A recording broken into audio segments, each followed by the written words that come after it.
Well, you got some of the major stakeholders within the Nigeria's foreign trade, shipping, maritime space come together on Friday afternoon to discuss Nigeria's land border closure, which of course will be in place until the end of January, at least in the first instance as we all have it. So this was Nigerian Shippers Council call, bringing the customs, the importers and exporters and others together to have a discussion on where we are at the moment regarding Nigeria's land border closure. So let's hear first from the side of the operators, those who are stakeholders within the space, the National Vice President, Association of Nigeria Licensed Customs Agents, and of course the Chairman of the National Seafarers Welfare Board of Nigeria. They bear their mind on what they consider as the impact of the land border closure. Then later we'll hear what the government agencies are doing. Take a listen. What is the action plan coming from the action group? The first one, the country and Shippers Council must have a strategic plan. There must be a strategic plan coming out from this event. How do we now deal with the issues this event has thrown out? How do we comply with it? How do we make the neighbors to comply with it? How do we go into the various? There are about 13 protocols and treaties between Nigeria and West Africa on so many subjects. Maybe you don't know. It's not only on border or cruise facilities. What about the one about the movement of vessels? Are you able to inspect as they agree? No. They agree to everything. Nobody is complying. They just treat Nigeria anyhow. It's not only for government of President Buhari. It is for you who are sitting down here. For your trade. Those who are even in forwarding. How many percent, what is the percentage of forwarding you are doing in this country? Tell me. The Nigerian country, are you doing up to 10%? Please, tell the truth.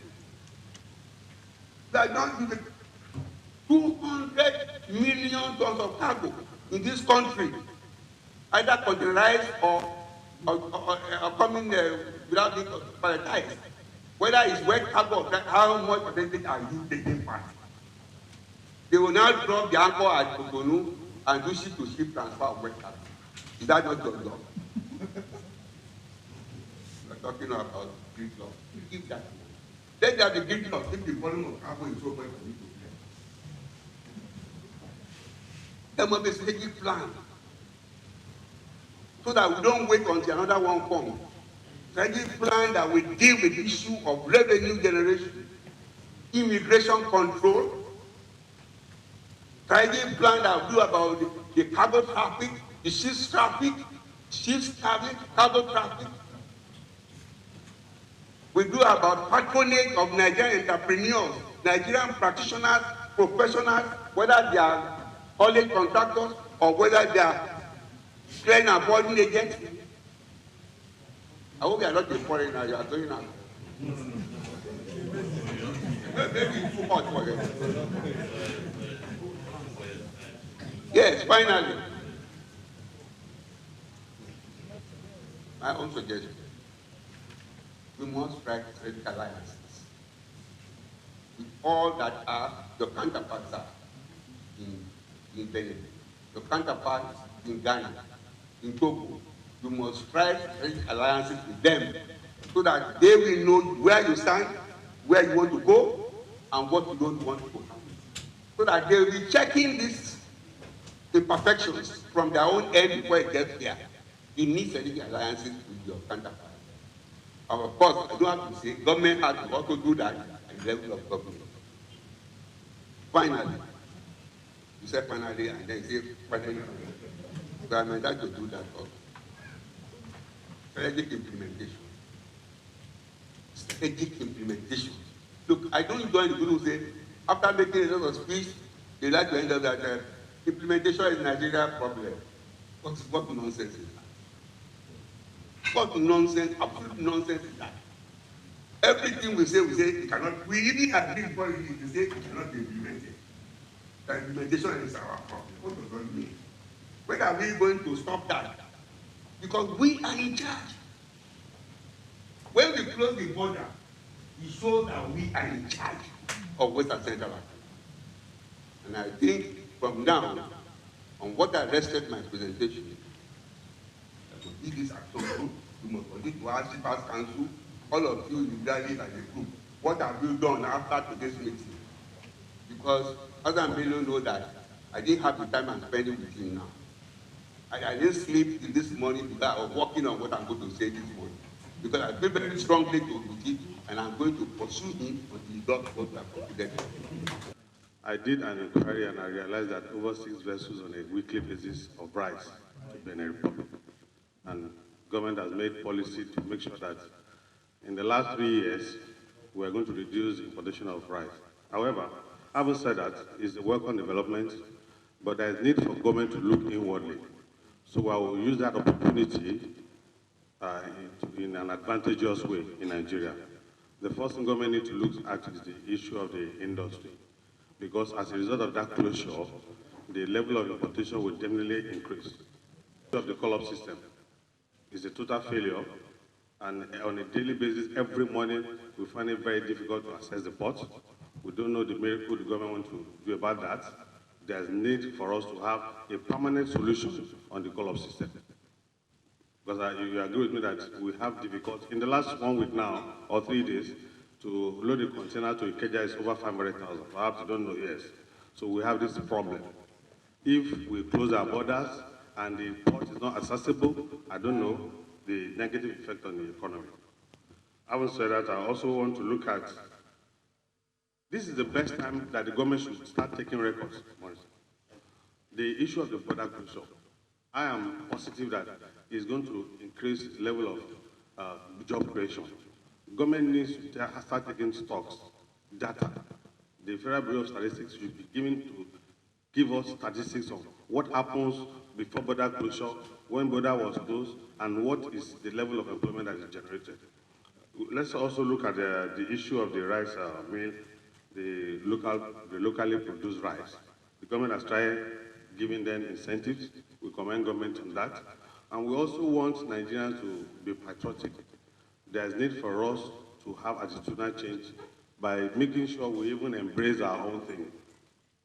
If you look at the health implications of the so-called imported rice or imported poultry farms, most of them are carcinogenous. It is even now I know that our locally produced farm things are very, very cheap, affordable, but government also need to sensitize Nigerians the importance of the border closure, not negative news every time. I will now go to the issue, how it affects me. Number one, there is need for Nigerian Customs Service now to review their modus operandi. Let us remove all the blockage and the roadblock we have in the port area to the borders, so that we'll be able to sustain what we have in the border.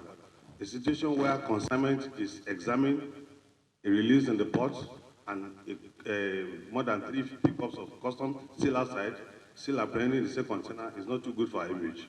The other ones, I want to talk about the issue of our road construction, the rehabilitation of the road. The various contractors handling this road, the pace at which they are working is in snail's pace. It is not encouraging. By now, one thing that we ought to have put our roads into use. And lastly, interconnectivity in the issue of transportation. We have various containers of whether seizures on clear cargoes in the port needed to be moved to Ikorodu. If these containers will be moved now, they need to be done either with barges or rail. But our rail system is not something that we can say it is perfect. So government should be thinking of looking at the interconnectivity. Finally, yes, by now we should be thinking of having what is called transport policy, or do I call it port policy, or port development policy. In the next this is 2019, 2025, how do we want our port to look like? All the ports are overstressed, and the facilities are dilapidated. Most of them are obsolete. What is government doing towards this line? quite a few concerns on the side of the importers and exporters and industry operators. But what does the Nigerian Customs have to say and the Nigerian Shippers Council regarding the land border closure? There are issues around scanners, there are issues around false declaration of imports and all of that. Let's take a listen to the Deputy Controller in charge of revenue at the Nigerian Customs Semi-Border and the Executive Secretary of the Shippers Council. Take a listen to them. I'm happy to hear that most of the speakers now here have accepted the reasons for the closure of the border. And Chief Otumba asked some questions that Customs should respond to. But he equally answered the question that he asked by himself again. He asked that we should explain the reasons for the closure of the border. But at the end of it all, he ended up telling us the reasons. One, illicit trade, as he said, security. But there's one particular and important reason that I think I will talk on here that has to do with the transit. You see, the transit procedure here, Benin Republic, what happens in Benin, once a container arrives Benin, when you follow transit procedure, it's supposed to be transported in its original form as it landed in Benin. But what happens there? Maybe with the acceptance of our importers there, they transload the contents of the container into trucks. Then they will bring them in to Nigeria. But I want you to understand something. Some times ago, they have a pack that they call Atlas Pack. That time, any truck coming into Nigeria is escorted by the Benin Customs and handed over to Benin Customs at the Atlas Pack. At that part? Yes. But in international trade or in transit procedure, it has to be handed from one custom administration to another custom administration. That is the way it's supposed to be done.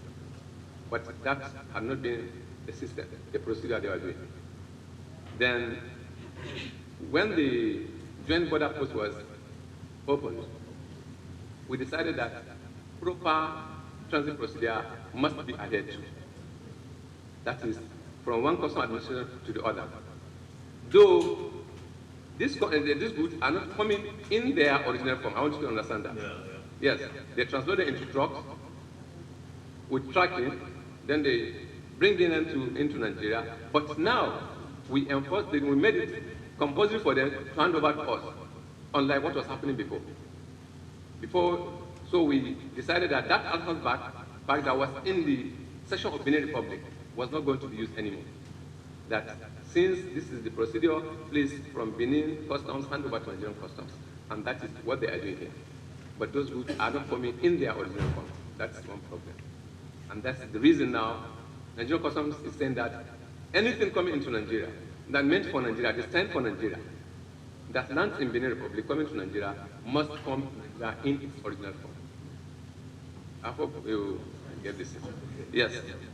Then, let me go further. Then, somebody talked about the ETLS goods. He complains that duty was collected in Benin Republic, while in ETLS goods, they are not supposed to pay duty. But if I may ask, has he or have they ever reported to any authority that this is what they have been going through? It's just like our importers that bring in these import goods. Duty is collected in Benin Republic, and duty is collected in Nigeria, which is not supposed to be done. So not supposed to be so. But our Nigerian traders, they accepted that. We don't know why. Because since these things are on transit, yes. No, they know, sir. We have been educating them on that. Yes. If an importer is compliant, I don't think any issue of So you are corruption. talking about compliance Yes, yes, by the importer, yes. especially in the issue of under declaration. On others. Because there is no way an importer that has complied, then somebody, an agency or a security agency will stop his work for any other thing. I don't think so. It will not happen, sir. So no, Yes. that's all right. Yes. That's okay. We have had, Shippers Council have also report of concealment on the declaration, and so many non-compliant by the importer. That is true. Even the Shippers Association, but we are talking now about scanners. Yes, sir. And that's part of the infrastructure. Yeah. Which we should respond to. Yeah, the scanner issue, I would like to do that in Seme, we have a functional scanner. Yes. And presently we have 2 scanners. One was provided by ECOWAS to us, though we have not started using it.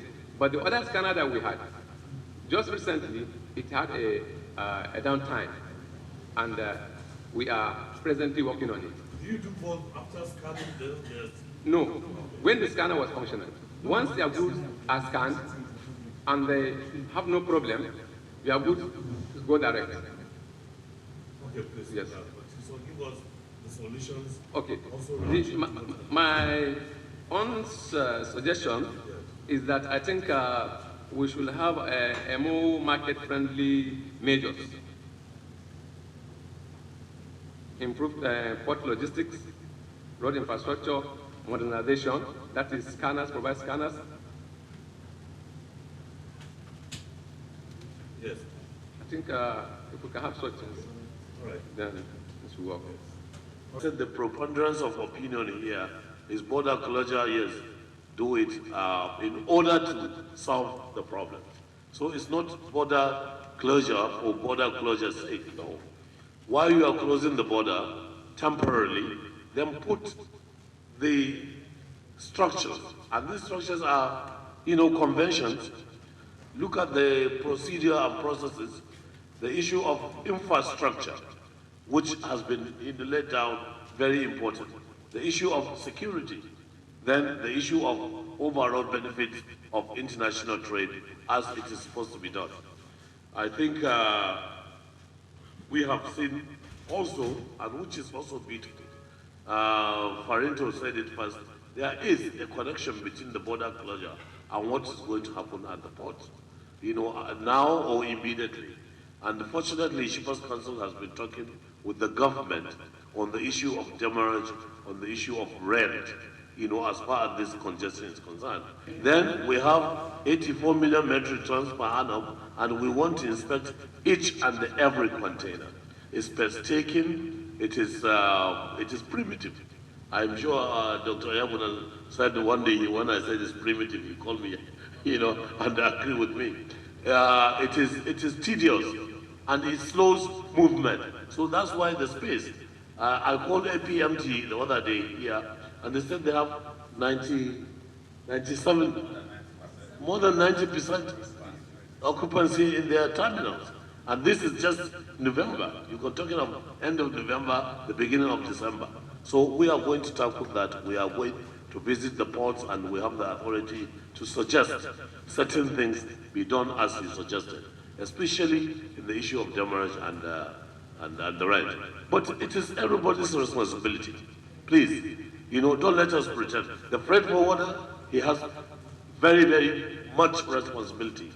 The shippers has responsibility. Shippers must be compliant. If their procedures are done, then there's no need for double checking. The goods will just flow.